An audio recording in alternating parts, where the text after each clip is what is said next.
we're coming up rapidly on 4 years of being open, which is pretty exciting.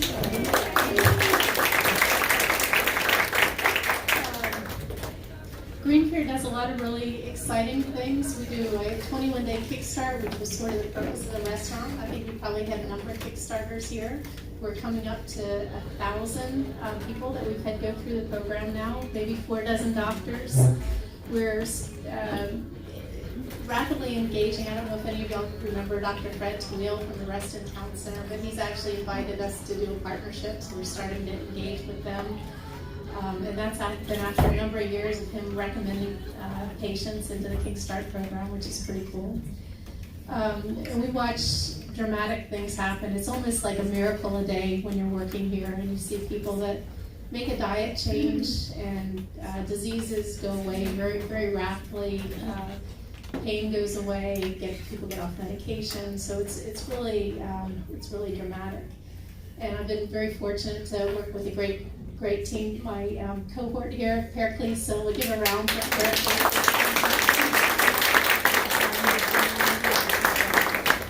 And Mike and Denise have been recently working with us and helping. They run, we co-hosted with Mike and his plant-based diet, the first Veg Fest, which we're going to do again April 19th in next 2020. So give a round for Mike. And so we're very fortunate to have a lot of advocates, I think, people that come and help support the mission that we're trying to promote. And we're, let's see, a couple other things that are coming up next Sunday. Dr. Jim Loomis is going to be here, most recently from the Game Changers film. Has anybody seen that? Yeah. Very cool. Yeah. That's actually going to be out on Netflix in a couple of weeks. It's on iTunes now. It's the #1. It's sold more on iTunes than any other film, which is very exciting. And so we're excited about that. We do dinner and a movie once a month. So this coming Wednesday, we're showing a film called Plant Codes. That's pretty new. It's a series of interviews with people that have seen dramatic health turnarounds. And it's got a lot of the usual suspects in there. There's no graphic animal violence. And let's see, at the end of the month, we have our Italian night, which is an all-you-can-eat buffet of pizza that Pericles makes his special burrata cheese and a lot of different concoctions of pizza that is always awesome. So I'm thrilled about that. So tonight is going to be a really fun event. I think we did this a couple months ago, I think with Courtland Milloy, who's from the Washington Post, and Jean Baur. Courtland went through our Kickstart program in January this year, and maybe he can talk just briefly about his experience with plant-based. And then I'm thrilled to have Jean Baur come back, who's a dear friend and has run Farm Sanctuary. He's been doing this for decades and decades, and having a huge impact, I think, on the population, being sort of a role model for a happy vegan and making change in the world. So, sort of without further ado, I'm going to let you guys. But before we get started, I just want to really quickly give you this award, the Friend of Farm Animals Award from Farm Sanctuary. We were going to do this at the Hoedown this year in August, but we're just very grateful for all you do here to raise awareness, to help people eat plants and heal from preventable diseases. And you inspire so many people and do so much good work that helps all of us, but also animals in the earth. So wanted to give you that. Friend of Farm Animals.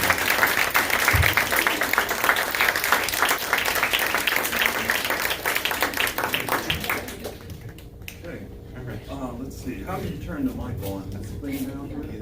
Oh, there we go. It's on. Yes. Okay. All right. All right. Well, I'm Courtland Milloy, write for the Washington Post, and 9.5 months ago, I started the Kickstart program and have been plant-based ever since. Thank you. Oh, it gets better. If it takes 9 months to have a baby, a 9-pound baby, I have put out the equivalent of 4 babies of fat. Since then, lost 40 pounds doing this. Yeah, I don't like to brag because fat fights back and end up back again, but it's been wonderful. So with that, I've been writing columns every month about an update on how this is going. I figured that the more people know, the more I'll be incentivized to stick with it. And I wanted to do a follow-up on what has been a problem for me, and I'm hoping Jean can help me with that. And it is the dairy stuff. I like creamy, sweet things, and around this time of year, I've become very susceptible to eggnog. And they seem to be putting it out earlier and earlier. It's on the shelves now. I never knew you did it for Halloween, but apparently it's a Halloween drink now. And I had a visceral reaction when I saw it at the store. I mean, it was like I'd seen, I was a heroin addict and I'd seen a big pile of it there. So I want to write about that. And because so many of the pictures I see of you are accompanied by cows, I thought we'd talk a little bit about dairy stuff. And what is... Anybody put cream in coffee? Anybody eat cheese out here? Are you all done with that kind of stuff? Cheese, the dairy, the cream, and the coffee, stuff like that. Sweets? Well, half and half is the last half and half. Oh, okay. Well, help me then. And maybe during the Q&A, you all can share things about that. What's the deal with the dairy, and why is it so hard, and what is to be done? Yeah, well, there are thankfully now many alternatives to cow's milk that are very creamy and very sweet, and that's good from a standpoint of having access, not necessarily so good from a health standpoint, right? Because it's still got sugar and things are not great for us. But the dairy industry is one of the most entrenched, most powerful industries in Washington, D.C. They get billions of dollars every year in various forms of subsidies. And, the different administrations, while some may be more progressive and do some positive things, like with Obama, for example, he did, they had the White House Organic Garden and, talked about farmers markets and did some really positive things, more symbolically. But still, you have the former USDA secretary under Obama, Tom Vilsack, who now represents the Dairy Export Federation, to promote dairy exports, because we're producing so much in this country that we're not consuming it all. So now there's all this effort to, ship it around the world. So it's very entrenched. Kids in schools are giving cow's milk. We come to normalize this as this is what we need for calcium, which is one of these myths many of us grew up with. You need cow's milk for calcium. Then there's also, some folks talking about how it can be addictive, that there's actually addictive properties in it. And I'm not a doctor, haven't really gotten deep on this, but, somebody explained to me that, like with a kid, a baby who is nursing, that there needs to be a real attraction to nurse. There's a subtle urge, it's a natural instinct, but then also like kind of an addictive property in the milk to continue to get the baby to suckle. So, and it's been said that cow's milk might have this addictive property. Now, again, I don't know the details, but this is what I've heard about it. When it comes to how cows are treated, this is something I know a lot about.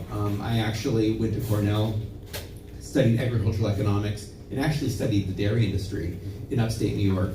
And we've rescued many cows from the dairy industry. For a cow to give milk, she has to have a baby. They don't lactate just for the heck of it. They lactate to feed their baby. And then on dairy farms, the baby is taken away, sometimes within minutes, sometimes within a day or two, and then raised separately so that the milk can be taken and sold for human consumption. And the mother is hooked up to milk machines 2 or 3 times a day. They produce about 10 times more milk than they would produce in nature. So their bodies are under intense stress. I remember reading industry journals talking about how for a dairy cow, it's like running a marathon every day. So they're pushed very hard. And they only last in production about 3 years because they're pushed so hard.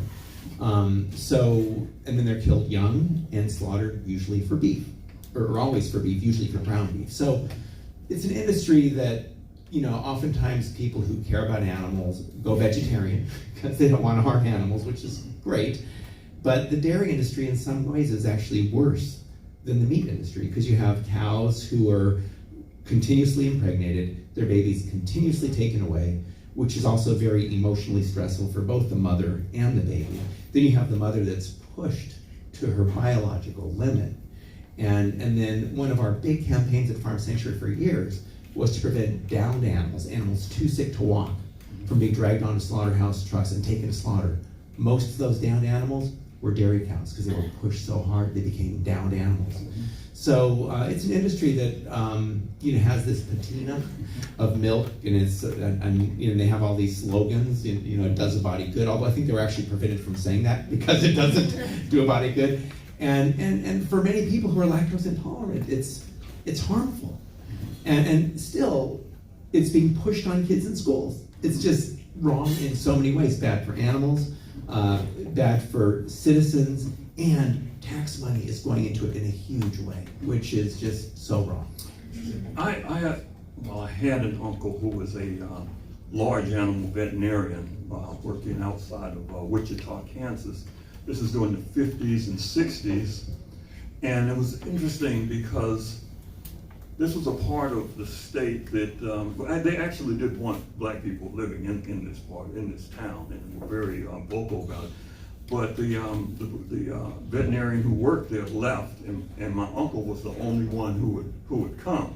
And talk about something trumping race. If you could take care of somebody's cow, you became the king of the place. And I would go around with him to the various farms, and people greeted him like he was royalty. And we'd go out to the barn, and this was my first experience outside of cat and dog world. These are huge creatures, but people loved their cows on these small farms the way they would a pet. They had names for them. They had custom-made bells for them, and they love these animals. When you wrote this piece in June for the Washington Post, it's very provocative. I hope you go back and see it. It's a critique of the dairy industry and why these farmers should transfer to other means of operation. There was a letter that reminded me of the Wichita story, and that was from the guys who had the small farms. And they were saying, we love our cows. We don't mistreat them. Their milk, they don't use machines. As one of the people that in Wichita, they said, "Come, let me show you how to milk a cow. Put your hand on it," and I couldn't. You grab that udder. No. But that's what they did. And they said, this is the product that clothes our children, gives them school supplies, medical supplies. What do you tell people like that? They're still around. Yeah, no, it's hard because it's a livelihood. It's sort of like tobacco farmers, right? And when at a certain point people stop consuming this product, and when government policies, prevent advertising for tobacco, then you have family farms and large farms and livelihoods that feel threatened. And in the case of the dairy industry, you have some smaller farms who are more traditional and have a relationship with the cows that's, I would say, better, but still not necessarily good, because the babies are still taken away no matter, how big the farm is. But there's a more of a sensitivity there. But those smaller farms are increasingly being pushed out by these big farms. And we have a glut of over 1 billion pounds of government cheese in storage. And still, we're getting government money that's going to the big farms and the little farms. Now, I don't know if anybody saw the recent article about Sonny Perdue, the USDA secretary. He was in Wisconsin talking at the Dairy Expo. And he said, small farms, you guys, you're out of luck because you're not going to stay in business long. And he was very kind of dismissive of it. And, this is an old story of USDA, get big or get out. That's been kind of the trend in agriculture. And so, but my feeling is that these are small farms who are not necessarily, I'm not anti-farmer, I'm anti-cruelty.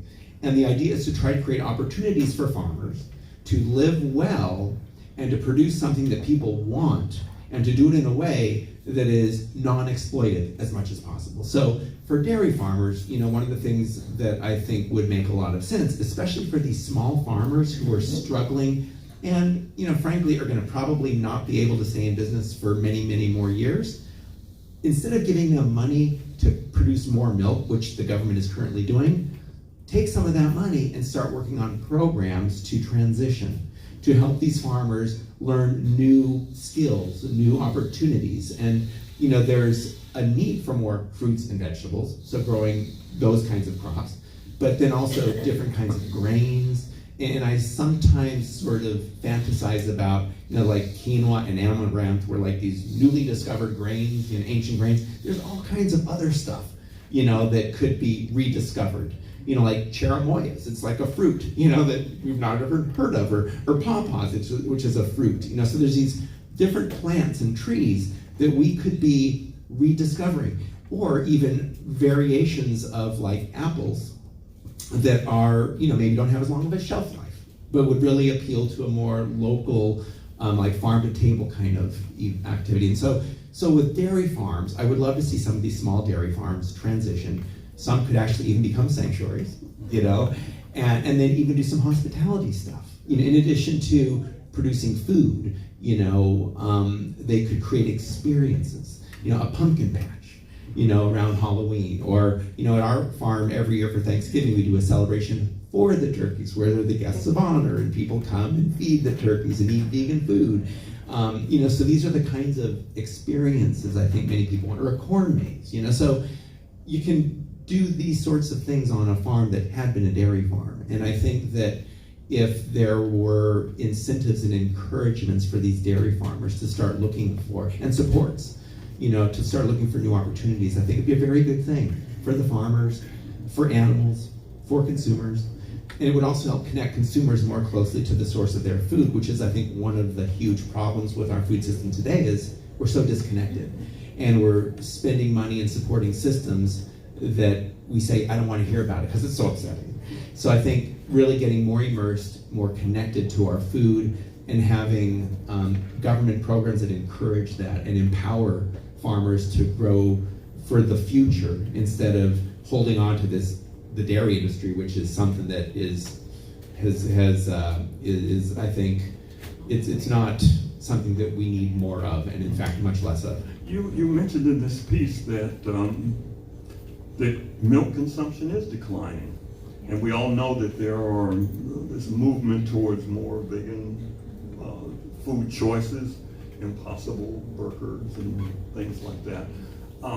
What do you think of this change, and why do you think it's coming about now? Well, I think that I'm really happy about this change, that there's so many alternatives to animal products. I think that in recent years, with, for example, Beyond Meat going on the New York Stock Exchange and, opened at $25 a share, and within a couple weeks it was over $100 a share, that got the attention of a lot of animal ag folks, and they started recognizing that, this other thing's got wheels. We need to start thinking more about how to get on top of this and involved with this process. So I think money talks, and as consumers start voting with their dollars, as we have been doing, to support more plant-based foods, businesses are starting to respond. But I think it's not always the healthy food. Like we were talking a little bit earlier about eggnog. The Silk makes an amazing eggnog. Right? It's vegan, but right. So these are so and I would say the same about Beyond Meat, the Beyond Burger and the Impossible Whopper and the Impossible Burger. That these things are much better for animals, right? Because you don't have animals that are being slaughtered. They're much better for the environment because they use far fewer resources to raise animals for food. You need to grow tons and tons of corn, tons and tons of soy. You use a lot of grazing land. 10 times more land in the US is used for animal agriculture as opposed to plant-based agriculture.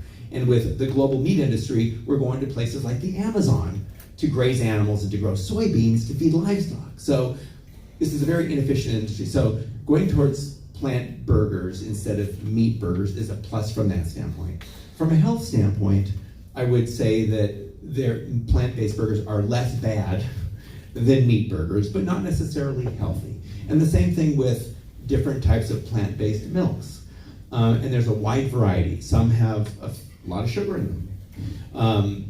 And some are fairly processed with oils too. So I think not all plant-based milks are the same. Some are much healthier than others. But the fact that there's this massive move on the part of consumers and also now on the part of industry, businesses, and investors in that space is very exciting. And but one of the sort of challenges now is in the U.S., our meat consumption has been relatively stable. The drinking of cow's milk has been dropping. They're now turning the cow's milk into cheese because you can use a lot more milk to make a pound of cheese than a pound of milk, right? So then they start consolidating into a new product, and it's just predicated on overproduction. So that's another thing that's been happening. And then the export markets, like in China and India, as those countries have become wealthier, they're eating more meat, and so U.S. businesses are very much connected with international markets. So that's another concern. Let's go back to your roots for a minute. Did you really start by selling veggie dogs from a VW van at Grateful Dead concerts? Sure did, yeah. That's right. That's how we started back in '86. Yeah. 86. Yeah. How did what started you on that path? Well, I grew up in a very conservative Catholic family in Hollywood, California, of all places, and I was up in the hills and I saw beautiful oak trees being cut down so houses can be made bigger. And as a kid, it just kind of viscerally bothered me. And I saw deer being hit by cars in the neighborhood, and I remember a deer that was trapped in a neighbor's backyard, tangled in a chain link fence. And I just saw the harms people were causing to other animals and to the earth. And then, of course, the Vietnam War was on TV. I was born in '62, so that was going on. I'm thinking, what are we doing, right? And I just didn't really want to be a cog in a system causing so much harm. So that was the initial beginning. And then in high school and college, I started volunteering with human rights groups, with environmental groups, and hanging out with activists. I learned about factory farming and just how inefficient it is, how we could feed more people with fewer resources by eating plants instead of animals. Then I learned about the cruelty of factory farming. My grandmother first told me about how veal calves are raised. That was the first inclination I had there. Then also one time in high school, I had come home and my mother had made a chicken dinner, and I saw it was a dead bird on his or her back on the plate, right? The legs and wings attached, and I saw that for the first time. It's like, I'm not going to eat that, And so there were like little glimpses here and there. But it was really like in the early 80s when I started getting more involved in activism and learning more about the issues that I realized how significant our food system was and the profound impacts it was having. And then when I learned it was possible to eat plants and live well without causing harm, it made all the sense in the world. So I went vegan in 1985, co-founded Farm Sanctuary in 1986, and funded it by selling these veggie dogs out of our Volkswagen van at Grateful Dead shows. And we used that same van to do investigations of factory farms and stockyards and slaughterhouses. We would go in to document what was happening. We felt that it was important to know what was going on if we were going to work on these issues. And we would find living animals left for dead, and we started rescuing them. And that's how the sanctuary began. And we, at the time, were living in a little row house in Wilmington, Delaware, and with a little backyard. So we brought the animals there, rehabilitated them. I mean, what kind of animals could you bring in the backyard? Little ones for the most part, but a sheep or a goat. I remember one time we had this goat, and we were walking in the neighborhood, and we had the goat on a leash, sort of like a dog, and one of the neighbors said, "That's a very interesting looking dog," because it's this whole different context, right? But we had some calves in there, young calves, that we would rescue, but then we would find homes. So our adopt a farm animal started very early in the process. I remember we had this pig, Charlie, who, and it was, again, a row house with a little shed and then a backyard. And at night, we would put Charlie in the shed to sleep, and sometimes he'd be banging on the kitchen door to come inside. We were, what's going on here? He didn't want to go to the bathroom in his bed. He wanted to come into the house. So he'd go, and he'd want to take the stance. We'd put a bucket under him, he'd pee, and then he'd go back out. And the pigs do not like to make their own bed messy, right? So we learned that right away. And so, but yeah, we were there from 86 to about 89. In 87, a tofu farmer in Pennsylvania let us use some of his land. We lived in a school bus on that tofu farm for a couple years. And then we got the farm in upstate New York at the end of 1989, and then moved the animals up in 1990. And in Pennsylvania, we had some space for animals. So Grandma was wrong to say, your room looks like a pigsty. Let me ask you this. Speaking of my family, on my mother's side, it's just farmers, and we go to visit, and dinner time, my aunt would bring me out in the yard, but then she'd find a chicken and put the chicken under a little water pipe, put the head under there. Am I grossing you out already? You know? And yank it off, and the chicken would run around like crazy and stuff. She'd boil water, pick the feathers out, do all this stuff. Next thing you know, it's on the plate. For about a year, I could not eat chicken, but that wore off after a while, and then I became almost a Popeyes addict, along with the eggnog. You make these films, these undercover documentaries that show the horror. What did you see, without grossing people out too much, and do those kind of things have an effect on whether people will stop or continue eating those foods? Yeah, well, I, by the way, had a similar experience you did, in terms of you have this thing and you say, you have an experience, you witness violence to a chicken or whatever and say, I'm not going to do that. I had that in high school, but then it wore off, right? Because I was not exposed to it routinely. And then everybody around me was eating meat, and it just becomes normal. And you just, as social animals that we are, we tend to do what those around us do, which is why it's so important to try to be around folks that encourage and engage in healthy habits. But the things I saw during those investigative days, and I did it for about 20 years, and I still occasionally do it, but not very much, were animals in cages where they can't move, confined for months or years at a time. Animals literally on piles of dead animals. Our first rescued animal was a sheep named Hilda, who we found on a pile of dead animals behind Lancaster Stockyards in Pennsylvania. We come up to this dead pile, there's dead sheep, there's dead cows, dead pigs, and this one lamb lifts her head. So we took her home, and she lived with us for more than 10 years. But in egg production, hens are in small cages where they can't even stretch their wings. They live that way for a year or two.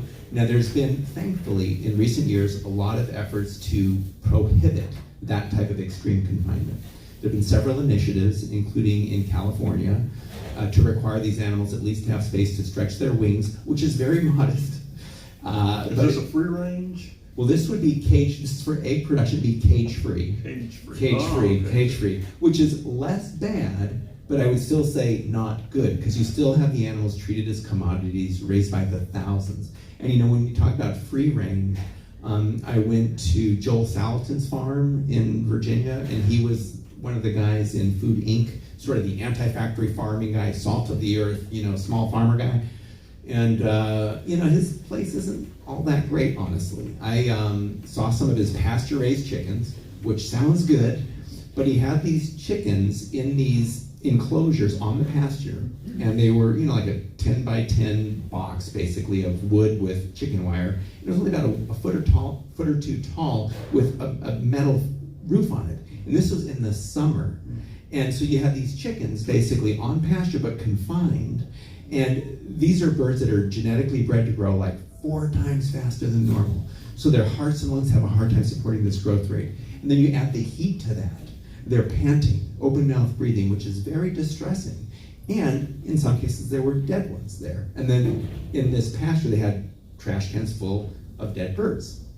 And then I went into his pig area and I saw dead birds. And I thought, this local guy is thinking it's a good thing to take these birds that died there and feed them to the pigs. It was,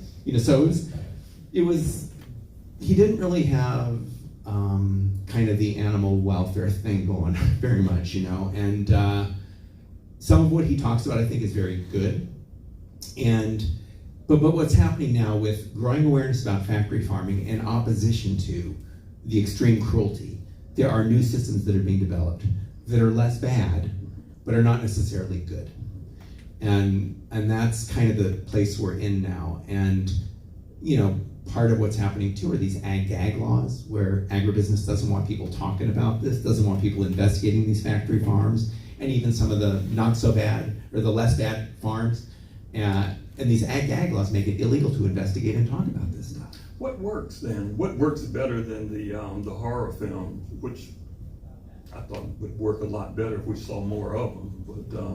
But what do you find works? Well, I think the horror, the ugly films are important. It gets people's attention. It's kind of like a slap in the face and a wake up. But then people need to know, what can I do? And so I think a big way that change happens is to have plant-based food accessible and tasty, like at places like this, where you can come and you can get it, and it's not that hard.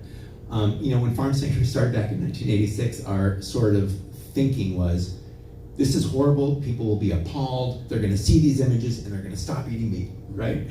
And some people do that, but most people kind of do what those around them do. And if everybody's eating meat, if that's the norm, I think what I'm feeling now is we need to create a new norm where plant-based food is accessible and it's normal and it's not crazy hippie vegans. Although I am a crazy hippie vegan, but normalizing this stuff I think is really key, and making it accessible and affordable.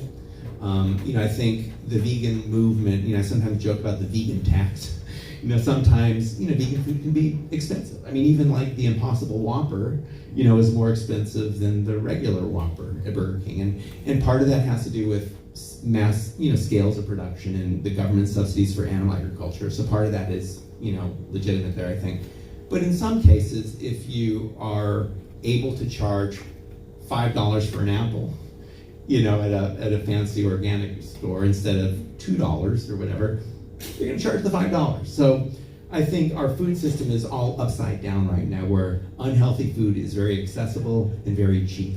And it needs to be that plant-based whole foods are accessible and cheap. And that's where we need to shift to that. The industry really fights hard. like to play tennis, and I play a lot better now, by the way. I can actually reach the ball sometimes. But during the U.S. Open, the French Open, the African American tennis player Sloane Stevens. Yeah. She was doing the chocolate milk thing, and making it seem like the chocolate milk was the thing that made her. They tied into victory and tied into health. She's the one who got exhausted in the final of the French Open. Yes. But nobody, you're right. I think they pulled the chocolate milk commercial up to that. But they brought it back on the next one. Very good. So it's at that level that Absolutely. And how do you fight the disinformation? Well, that's what we're up against, right? This disinformation, where the NFL has relationships with the dairy industry, and I was doing triathlons, some years ago. Almost always at the end, you have milk people promoting their stuff. You finish the Ironman, they say, "Here's milk." I said, "No thanks," So they're very entrenched and they're very strategic and smart about it. And again, they're in schools with tax money buying cow's milk to feed to kids, many who are lactose intolerant. It's just like insane, really. But no, it's a system we're up against, and it's entrenched, and there's infrastructure, there's these price supports that enable and promote lots of milk production. Then you have all this milk that has to be stored. And the government puts money into storage. I was in Michigan not long ago. They talked about having to build a couple $100 million for cheese storage.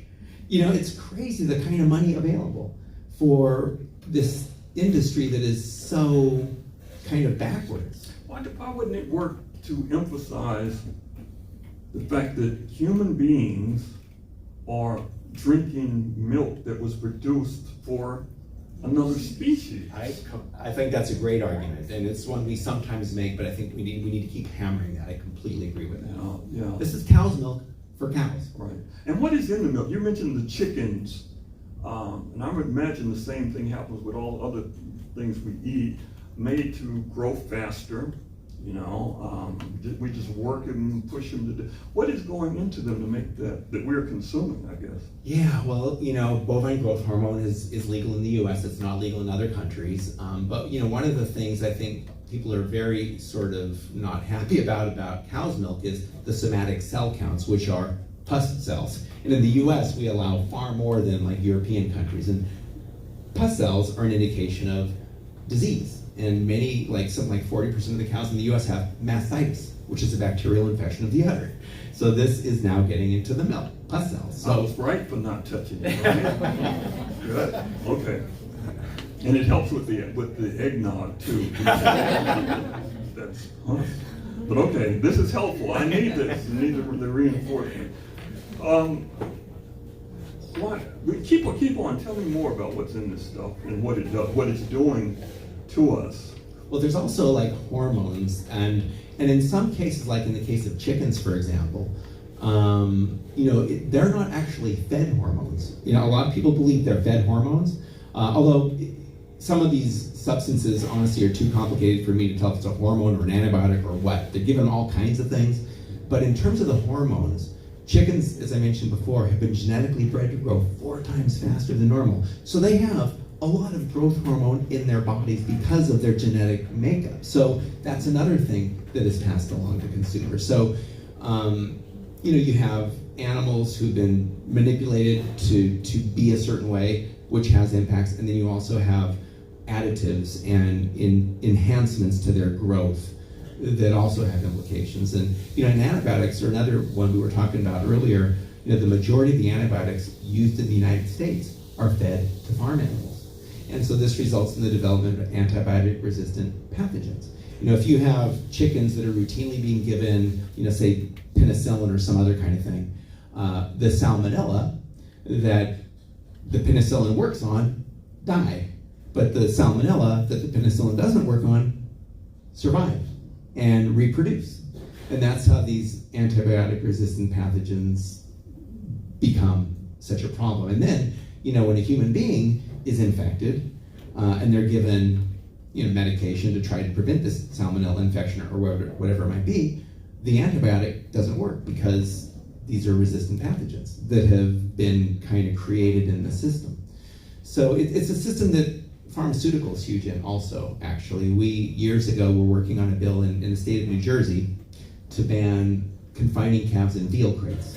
And we had some success. We got it through the state Senate, and it was going through the state assembly. We went through one of the committees, and then right before it was going to go on the floor of the assembly, it died. And we learned that it was the pharmaceutical people, and New Jersey's a big pharmaceutical state, that ended up killing it. And so this is an industry that is tied to pharmaceuticals, and if you think about it, what would happen if most people in the US started eating a whole foods plant-based diet? Think about the cost, the lost profits for heart medication, right? And I'm not saying that doctors are inherently evil, but when you're profiting from a certain thing, there's an incentive not to look very closely. And then to start creating narratives and stories about how we are here to save the people, we are here to do a good thing. Even farmers say this. They want to feed the world, right? There's these narratives people start developing around what they're doing to enable them to do something that when you really step back and think about it critically and evaluate the reality, the empirical reality, is just completely backwards. So that's part of what happens, and so pharmaceutical people would say, we're trying to save people and prevent disease. And in a superficial way, you can see that argument, but when you step back, it's much bigger. Another example of something that's happening now, greenwashing that we're concerned about, has to do with biogas, which is taking like these waste lagoons at these factory farms where they produce tons and tons of liquid waste. And it's creating methane problems. And so a solution that sadly some environmental people are advocating for is you capture that methane and you turn it into energy. Now, on a superficial level, if you can prevent this methane from going to the air, that's a good thing. But you got to step back and say, why do we have that methane in the first place? And what were the costs of producing it by corn and soy production, which also it creates a lot of greenhouse gases, and then you feed it to animals, and it's again very inefficient. Then you have all this waste.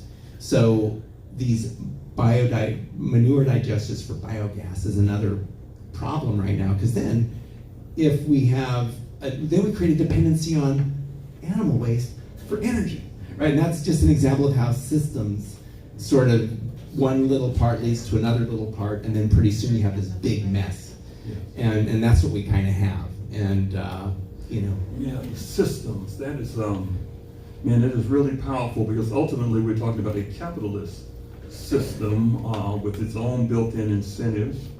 And in your book, the Farm Sanctuary book there, you lay out some things that I guess enlighten people. I don't know if you can ask everybody to do the things, but there are steps that people can take to start working against the system.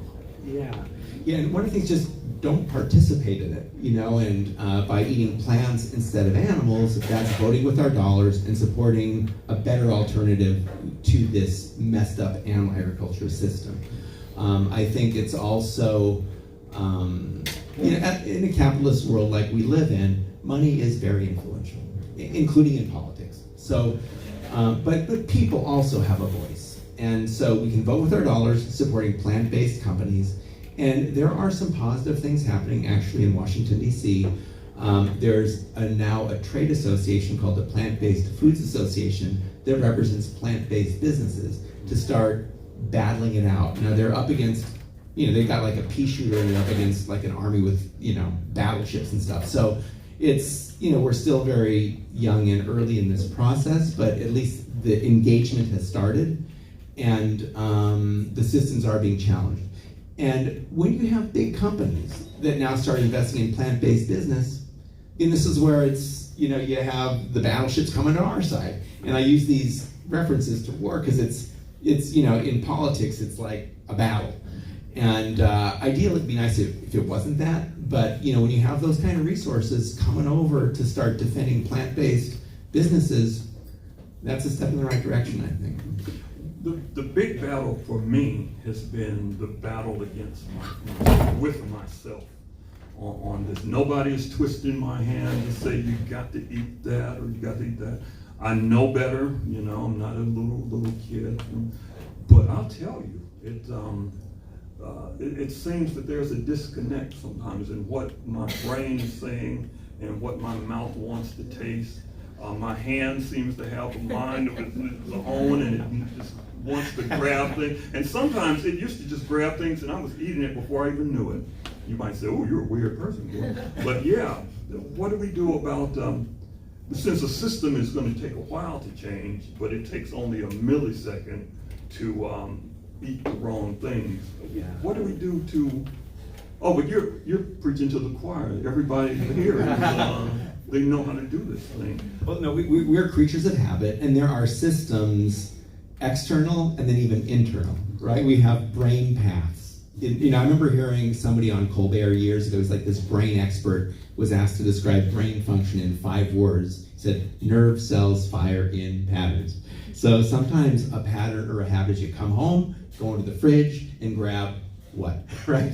And there's just patterns and habits that we as individuals have, and creating new patterns and habits that are healthy is key. And it's easier when there are people around you doing it, and sometimes the big decision occurs when you're at the grocery store or farmer's market or wherever buying the food.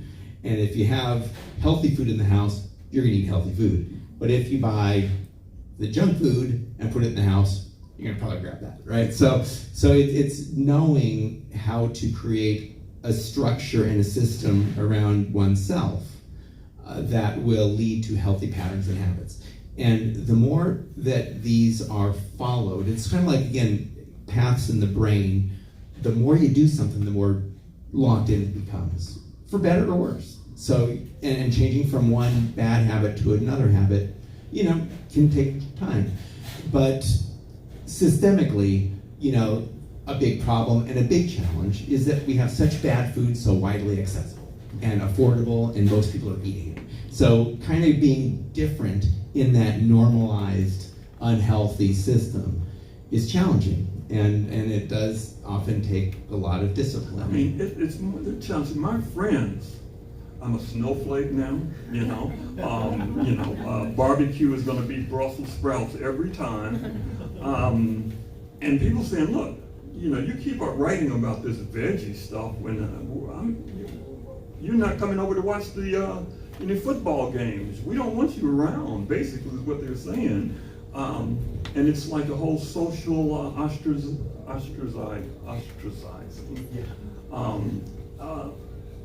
And you don't want to say, well, I'll just follow the crowd and do whatever everybody else does. But it's hard to be, No, we are social animals, and I think we have some sort of genetic kind of predisposition to want to get along. You think about our ancestors, traveling in groups, and you wouldn't want to be left behind. So we have this, I think, long-standing desire to belong and be part of something. And food is a huge part of how we bond, right? We break bread, we gather around the table, it's about community. And now the vegan shows up, right? And this can be challenging. And oftentimes, it's not only challenging for the vegan, it can be challenging for the other people too, who say, what am I gonna make? And like I know when I go my girlfriend's sister, sometimes when we've gone there for Thanksgiving, she's just going, what am I gonna do? They just kind of freak out. So but food is very emotional, and being vegan in a non-vegan space can be very challenging for all people. The jokes you hear about on the radio, esteemed people on NPR, I'll never eat that kind of thing. Right. No, it's just, again, a normalized acceptance of things that should be critically evaluated.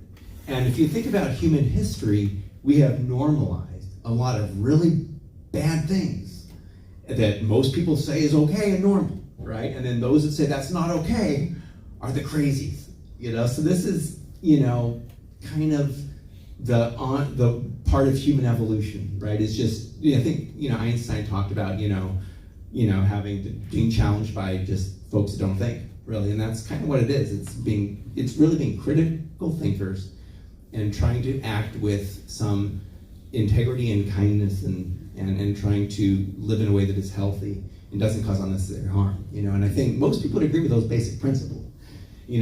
How do you do it becomes a little more challenging, and that's again the system stuff that's so hard. You don't feel like you're in the army of the crazies? I think that's why movies like The Game Changers are so important, right? When you have a new set of role models, or even some old role models like Arnold Schwarzenegger.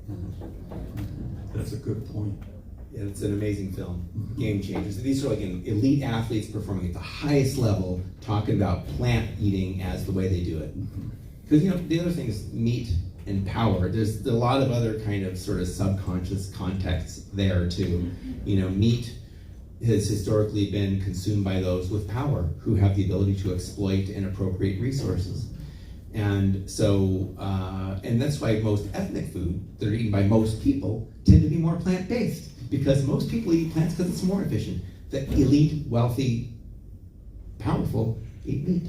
So there's this whole other thing about it. And so the thing about Game Changers is you have these guys that are like, carrying more weight than anybody's ever carried, or NFL football players that are vegan. And it's like, kind of blows the whole notion of weakness and plants. It flips it, says plants and power kind of go together. Physical power, but there's other kinds of power too. There was a study that came out very recently that tried to purport that eating red meat was actually good for you. I was surprised that there was some blowback on that, but still, I don't think most people heard the critique. They just heard the. What do you make of that? Well, it's interesting. It's very interesting, and it's sort of an ongoing practice. And this was a scientist that had ties to the meat industry, who published research with a headline saying eating red meat's okay. And I think in the Game Changers, that is actually like an industry hack being kind of interviewed, and she's this central casting character. She's a mother. She's a nutritionist. And eating meat is okay, right? So there's this effort to really create these spokespeople, and that's why for so long industries try to get athletes to drink cow's milk. The whole milk mustache thing, for example, these are role models. But oftentimes scientists have actually, I think, been very much in cahoots with this industry, funded by this industry, and they also probably believe it. You know, they're eating meat and they believe it. And you know, there's years ago, some doctors would talk about how smoking was actually good for you because it helped to reduce stress. But you know, at that time, a lot of doctors were smoking. So a lot of these scientists are eating meat. So there's this broad kind of belief system and prejudice that exists that doing this is healthy and good. And scientists are not immune from that. And when there's money involved, it's easy to kind of really look the other way. But it's part of this reductionist science that's been going on a long time, where you know, you do a study and you find this molecule in this mouse causes this benefit, and then you extrapolate it out to a headline: drinking cow's milk prevents cancer. And I've seen that happen. So this is not whole science. And I think when you look at epidemiology and you look at science more broadly, more holistically, as opposed to in a very reductionist, narrow-minded way, oftentimes intended to find a certain result, the evidence is clear that eating plants instead of animals is better for us. But this is part of what happens. And I think there's that film called Merchants of Doubt that talked about how the tobacco industry did this too, how when there was science talking about tobacco being harmful, they started creating these doubts. And some of you may recall that time in Washington where you had the CEOs or the head executives of all the tobacco industry in front of a congressional committee being asked one after the other, do you believe there's any science that shows that tobacco causes, you know, heart disease or whatever the issue was? And the science was clear. And one after another, they said, we do not believe that. There is no science that shows that. So it's amazing the extent to which we are able to delude ourselves into believing things that make us feel good about what we're doing, that, you know, it's good for our bank account. And that is the industry we're up against. You know, whether it's the pharmaceutical, who are saving people, you know, feeding, or farmers feeding the world, or politicians, you know, who might get into all this too. So it's really about, again, belief systems as much as it is about infrastructures and socio-economic systems. We're approaching an hour, and I would like to leave some time for you all to ask questions. So let me bring it back to the farm sanctuary. I never heard of anybody rescuing cows and sheep and, you know, finding homes for them. What has that been like for you? You have a favorite animal? You know, when we started doing this, we didn't really have that as a vision of like doing these sanctuaries, rescuing a lot of animals. We would literally find animals left for dead, and you can't leave them on a dead pile, so you take care of them. So we now have sanctuaries in New York, in California, and you know, I'm not on the farm on a regular basis now. I'm actually spending more time on the farm lately, which is really great. But back when I was on the farm, you know, you would get to know individuals, and you know, Opie was one of my good buddies. He was a calf that was born as a male on a dairy farm, and he was sent to the stockyard on the day he was born because he was a male, and dairy farms don't really want the males, and the auction was probably happening that day, so sent him off, and he was still wet from afterbirth, and he ended up becoming down and was dying of hypothermia, and he came to us and lived with us for nearly 20 years. And he's this beautiful 3,000-pound dude, you know, so it was, but the sanctuary is a place where the animals are our friends, not our food. It's a place where people can connect with other animals that they don't often get a chance to connect with, other than as a piece of meat on the plate, right? And so we want to create this new experience and see that these animals are living, feeling creatures, not too different than your cats and dogs. And there are now hundreds of sanctuaries around the world. I was just in Portugal. I stayed at a sanctuary there where they also grow food and they do hospitality stuff. They have like Airbnb and things they do there. So the sanctuary movement, I think, is evolving, in addition to rescuing animals, working to create experiences that inspire vegan living. Because even if we rescued 1 million animals a year, which would be really hard to do, it would be a drop in the bucket. Millions of animals are killed every day, billions every year, and trillions if you include fish. So it's this massive industry. So the only way to ultimately address it is changing how we eat. And sanctuaries play an important role in modeling, again, relationships where animals are our friends. And I think sometimes people have epiphanies when they visit. So that's important. And then those people who visit can hopefully go home and tell their stories, which then rubs off on others. You know, we're social animals, and I think sanctuaries also have played a role historically and will continue doing so in empowering and inspiring and supporting activists and advocates. It's kind of a sanctuary for animals and a sanctuary for people. You know, we started in 86 and saw a lot of really horrible things at factory farms. Rescuing animals kind of helped heal us. You know, the sanctuary still kind of played that role as a healing place for all of us who care about these issues. Okay, thank you very much.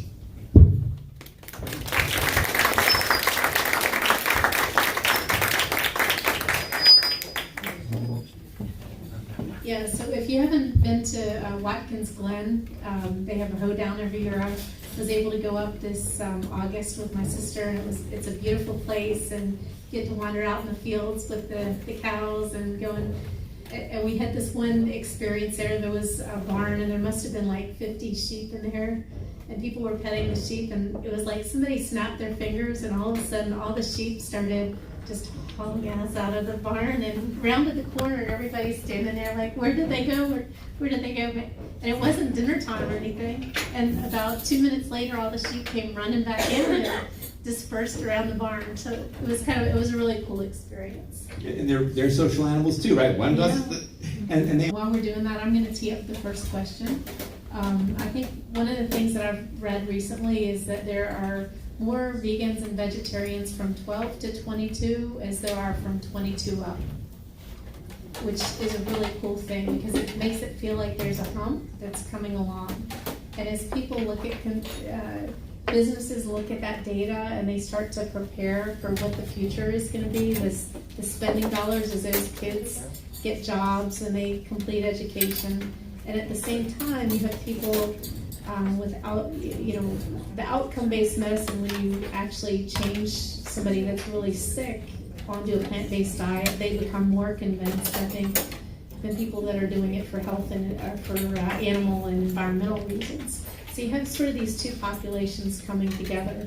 And my question, I guess, is to Jean about your optimism for the future. You know, do you feel like the pace of change is increasing, decreasing, status quo? What are you seeing from where you are? I think it's really increasing, and I think that access to information on the internet, people sharing not only images of the cruelty, but also recipes for vegan food, or information about where you can go get a good vegan meal in a particular area. So I think it's getting much easier, and then, as I mentioned before, there's all this investment now from big business starting to move in the space, which I think will only help to accelerate it.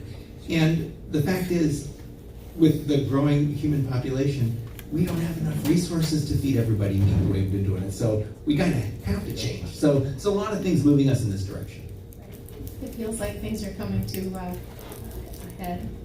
Would anybody like to ask either Courtland or Jean a question? The first is always a... Sure, I'll jump in.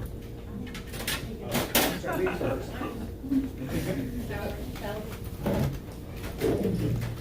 Jean, I don't know if you can answer this, but I was contemplating getting a flu shot, and there's some relation with eggs with flu shots. Are you able to explain that so I can understand if that's vegan or not?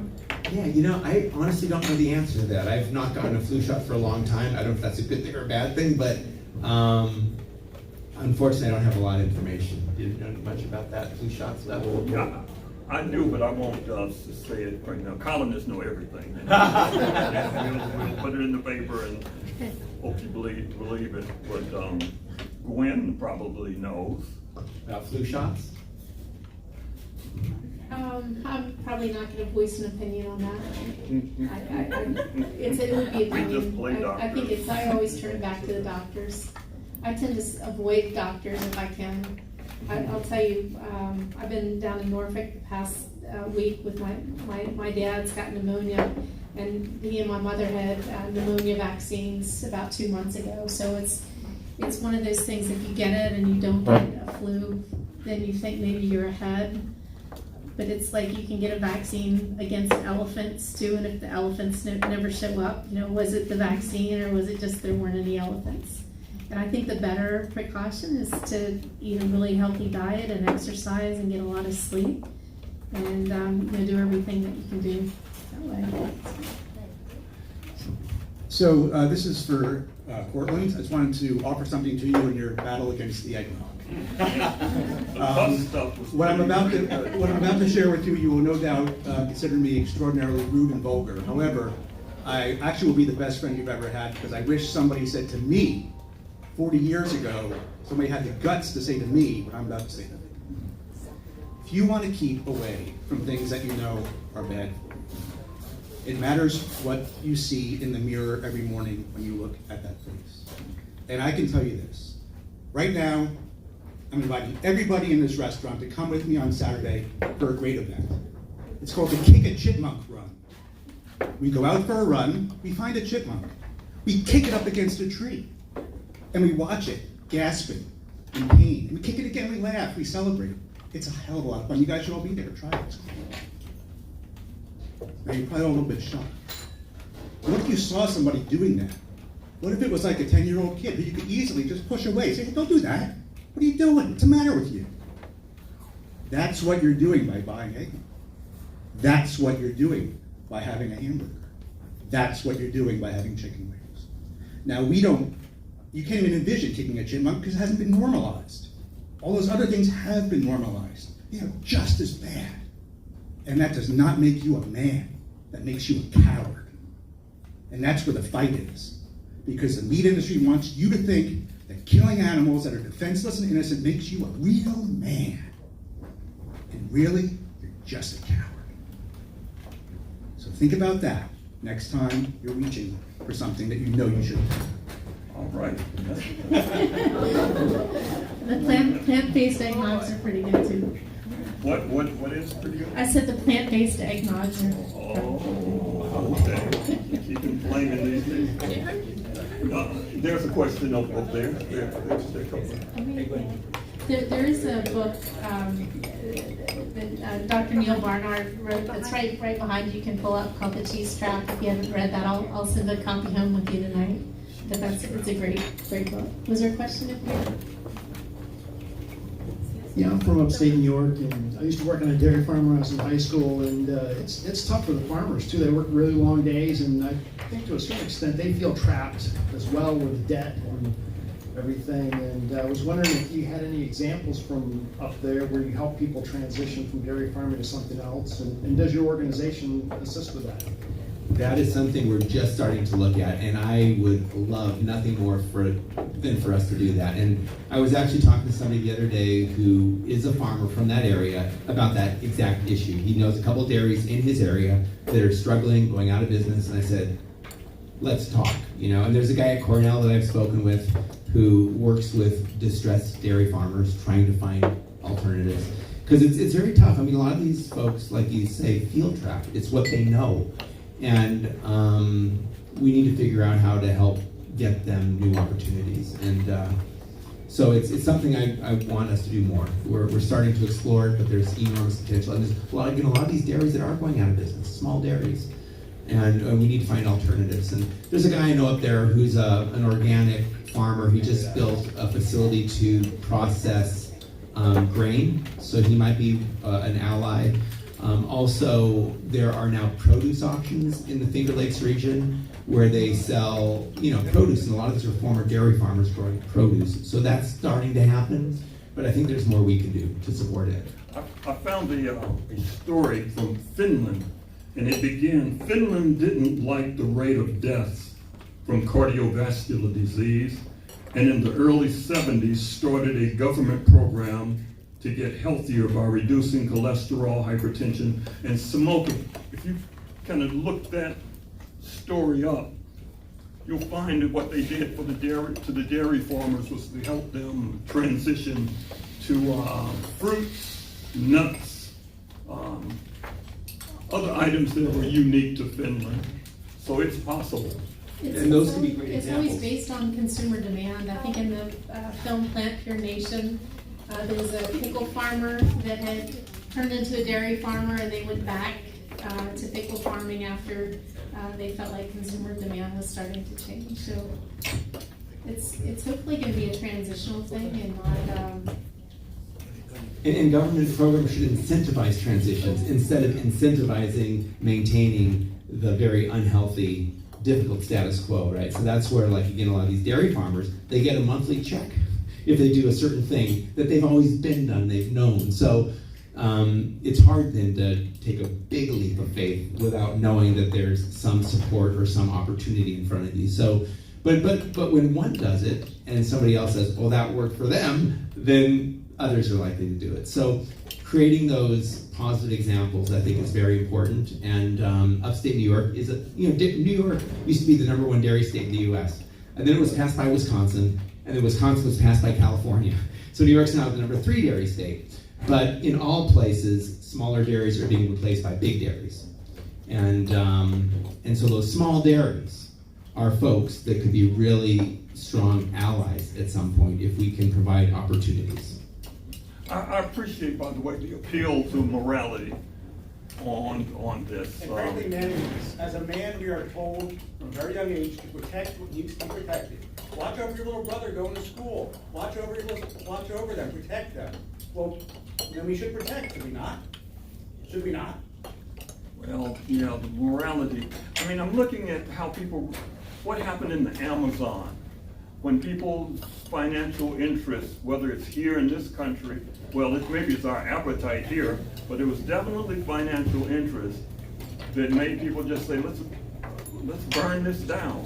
Thousands of fires in an area where we know, or we should know, directly affects the health of the entire planet. And yet, there are so many anti-heroes and evil people in the world. I don't have to tell you that. As Gene said, it's always about money, right? It's always about money. But the money can be made other ways. And we have to take a stand and say, not on my watch. Not on my watch. We are going to protect the planet. We will protect our families by not filling them with disease-filled chemicals, crap, pus, mucus, and blood, as Gene said. And we'll protect ourselves. We'll be man enough to protect ourselves and step up.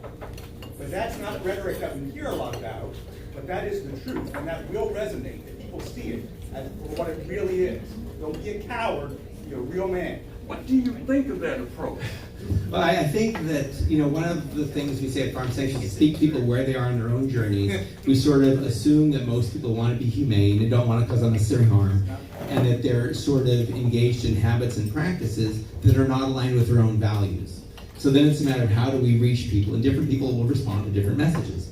I think and I also think that if somebody goes vegan for health reasons, they're also much more receptive to the ethical issues because they're not now sort of feeling like they're being criticized for being inhumane, right? So human beings are complicated, emotional creatures, and I think we can be creatures of conscience, where we see something wrong and say, I'm not going to do that, and I think that's important to do.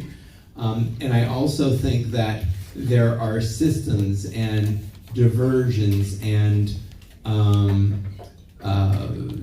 stories we tell ourselves to make bad things okay. And that's the delusions, I guess, was the other word I was looking at. And so we have to try to, I think, ultimately empower people to live with kindness, but each person has to make their own choices and be responsible for their own choices. So this is where it's complicated, because each person does have to stand for something, do their thing, and believe in something and live according to it.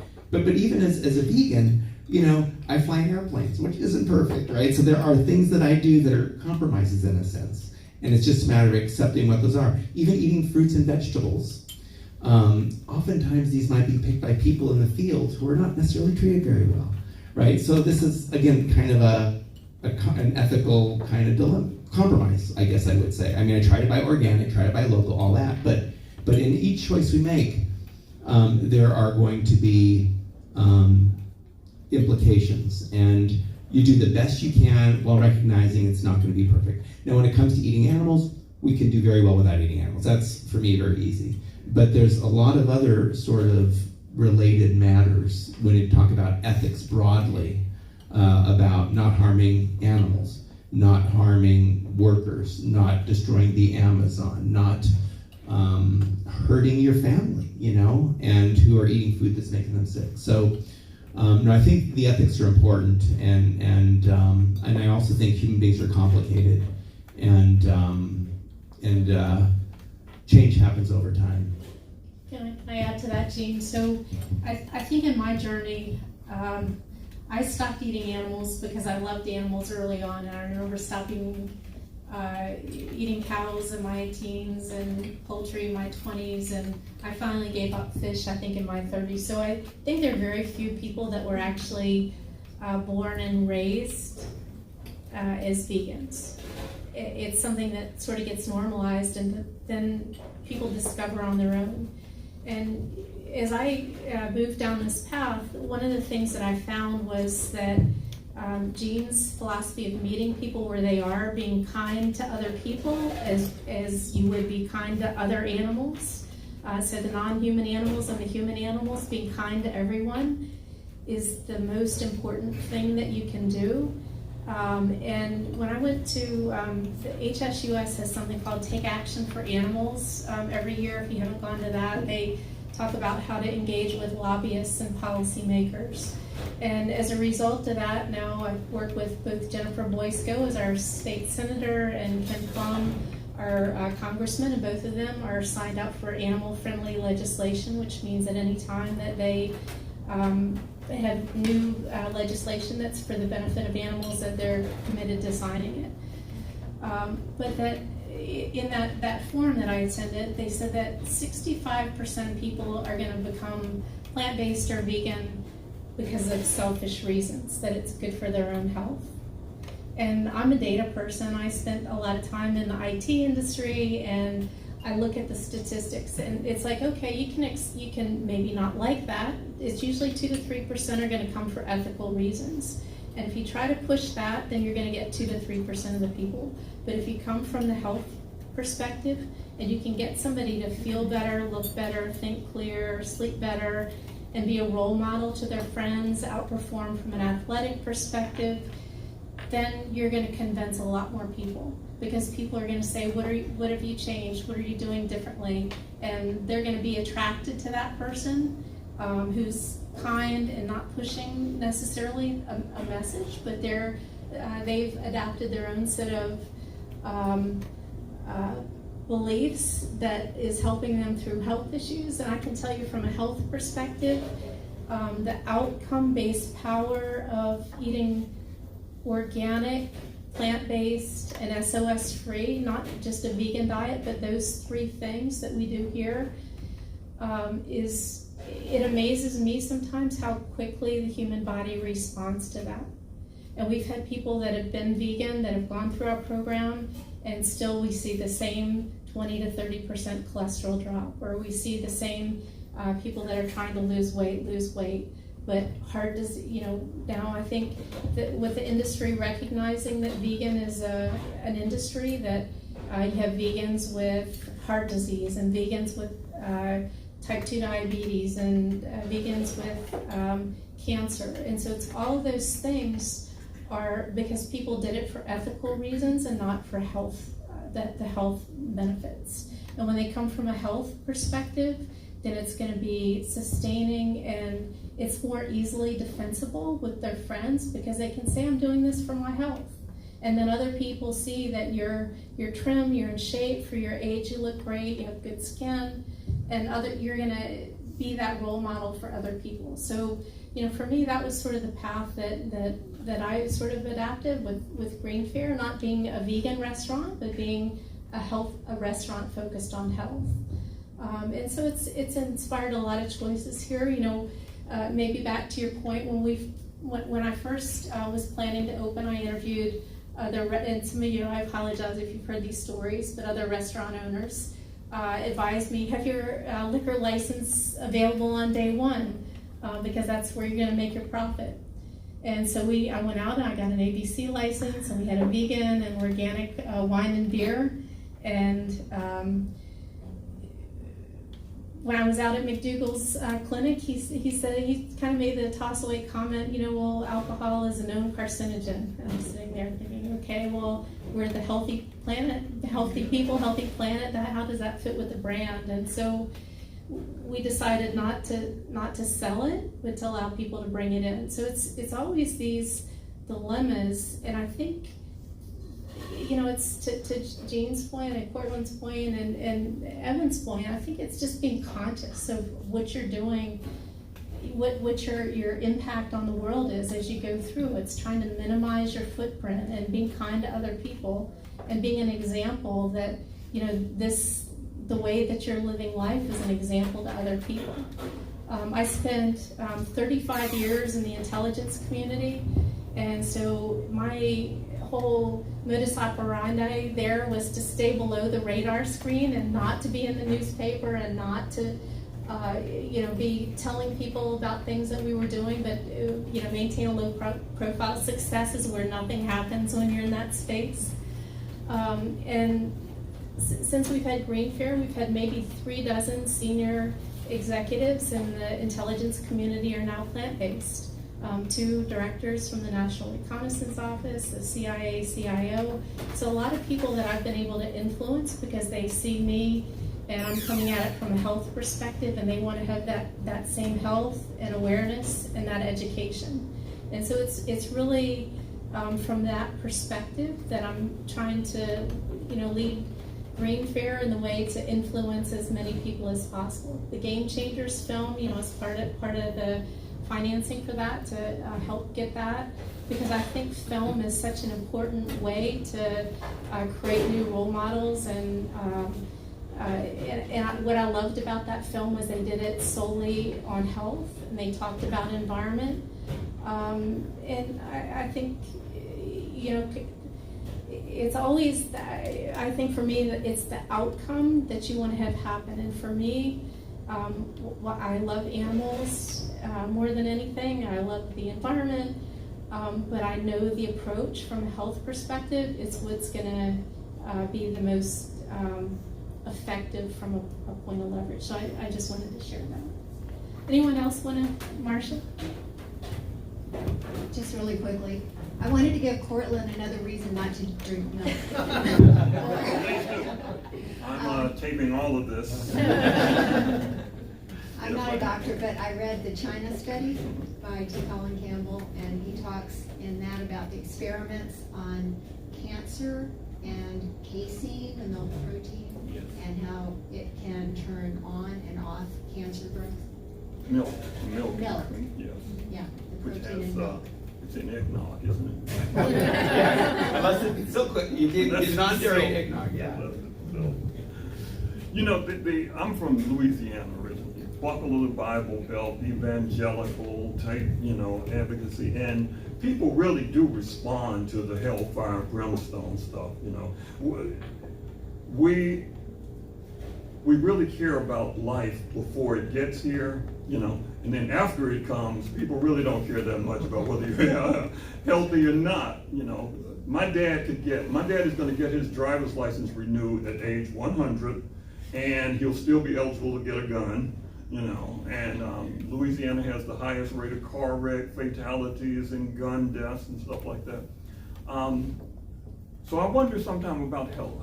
How do you get people who really don't care that much about how their health, whether you can browbeat them morally into I don't know, maybe you can.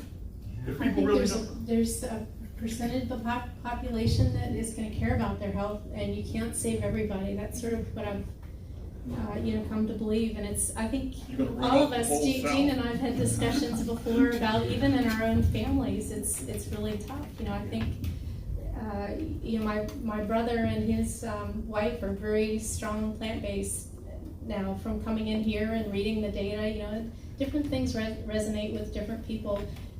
To Evan's point, I watched the videos early in my career. I'd see some animal being abused. It's like, I'm never going to eat that again, right? I'm one of those Lope and Jean, so those things are going to work for some people. But we all struggle with people that we love and that we're close to, that you're not going to convince them by browbeating them into doing one thing or another. I think you have to meet everybody where they are.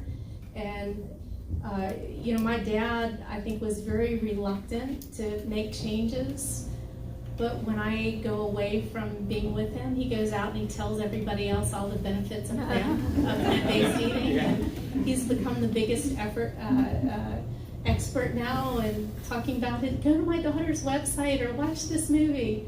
And I went down there, and him and my mom are drinking soy milk now. So it's pretty, it's pretty cool. It's like they're on their journey and they're moving forward. So it's.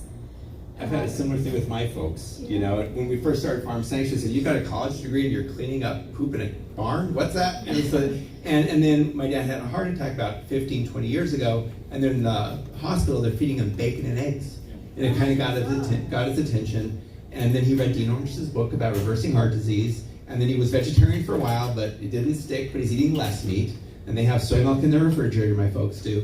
So it is a process, and sometimes when people are struck with a tragedy or a very, impactful experience where they're really at the end of their kind of rope, that's when big change can happen. But when people are just hanging in there and kind of doing okay, and everybody else is on heart medication too, then sometimes there doesn't seem like a compelling reason to change, right? It's like, well, everybody's like this, but then if you have the vegans come through and are this happy, healthy group, and they see that, then a new reality becomes possible.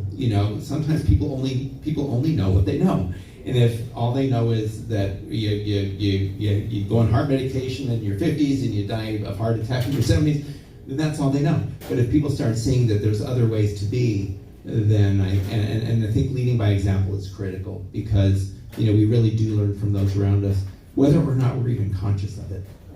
One thing sort of begats something else too. I think once you start changing your diet for health, and if you become more open and start reading more things, and I think things like leather car seats, clothing, those are sort of the next things that people start taking a look at. I've got these really cute vegan shoes that I got, but it's one of those things that as you get on this path that you start, it makes you conscious of a lot of other things that you hadn't been aware of, but it does, when you feel better, then you really start, I think, taking a look at other things. So, and I think feeling better is like health and well-being. And in some cases, people are in such a state that they may not really be in a position to really think broadly. They're just trying to survive and just trying to, day by day, and oh, that's too much time, I can't think about that, right? This sort of mindset of like feeling unable to change, disempowered really. So I think a big part of our work is to empower people and to inspire people and give people the tools to start going in this direction, systemically. But sometimes people who feel like they're doing a bad thing, they feel like they're causing harm, just sometimes don't want to see it. And like dairy farmers that I've spoken to, sometimes probably feel like they're not doing a great thing, and then the vegan comes along and says, "You're not doing a great thing," they will sometimes just totally dig in. So there's that whole emotional reaction. And sometimes people even, I think, have done things even worse to kind of make it sound like, or to validate in their own minds that these animals don't matter. You tell them they matter, they don't matter, and then they'll even do something worse to kind of make the point that they don't matter.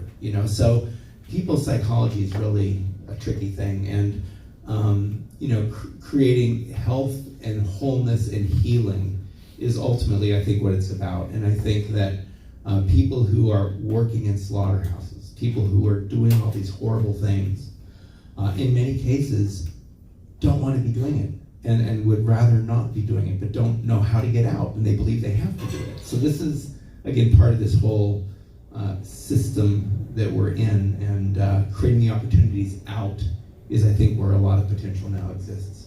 I've been doing interviews in Southeast Washington where there, for maybe 250,000 people, there are 3 grocery stores, and one is just a kind of almost like a dollar store type grocery store. But they're trying to make the corner stores bring in healthy foods from the DC kitchen, vegetables and things like that. But some of them aren't doing very well because people are feeling really pinched. They're feeling really stressed, and they want to eat the stuff that makes them feel good, and they want it. And these are some single mothers who don't have time to do a lot of cooking, no time to prepare. That survival mode is a heck of a thing. And when I would bring up the question of, wouldn't you like to have tomatoes and potatoes and stuff like that? And they would, theoretically, you know, but there's a reality at which you gotta be kidding me. You know, I'm grabbing this snack for the kid, you know, hoping this bag of chips and these Twinkies fill them up, and I'm grabbing a soda, and we're off to the races. Which brings back to the capitalism and how it doesn't affect just the dairy people and the farmers and stuff, but there's a level in our society at which, you know, people, the food insecurity is phenomenal in the nation's capital. You know, people are just going hungry. But anyway, I'm just saying. Yeah, but that's part of the whole system, you know, and, you know, I dream about the idea that, like, there would be more urban farming, urban gardening, you know, and there's a little bit of this starting to happen, and there's this one guy I know who teaches in the Bronx, New York, and he started a group called Green Bronx Machine, and, you know, a lot of his kids are from tough backgrounds, and they have, you know, homeless and whatnot, and have like 40% attendance rate in the school, and the kids really had no hope or desire to go to school. So then he started teaching them to grow plants and to grow food. It's got over 90% attendance rate now. And so these kids are starting to eat better food, they're starting to feel good about themselves, and now some of these kids are becoming entrepreneurs and doing gardens in the Hamptons, you know? So it's like creating these opportunities for people, because, so it's, again, leading by example and having a few individuals do this, then other people see it, and then they start doing it. But if you don't see anybody ever do that, then it's not even a thought, it's a possibility. So I think, you know, these examples are so important. One kid could not recognize a tomato because they'd only seen it between two buns, you know, just a slice smothered with cheese. Anyway. Yeah, no, food literacy. Yeah. You know, people really don't know in many cases. So I want to thank Courtland for the, I think, about half a dozen articles that he's been writing in the Post on plant-based nutrition. That's huge. And I want to thank Jean for the hard work that you're doing for decades with Farm Sanctuary.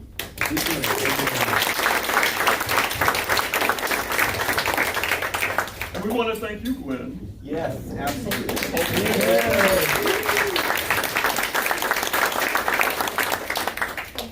We have a few copies of Jean's book if anybody wants to take a look at that. I appreciate everybody coming tonight, and hope you had enjoyed the dinner and had a good time. Thank you. Thanks, everybody. Thank you.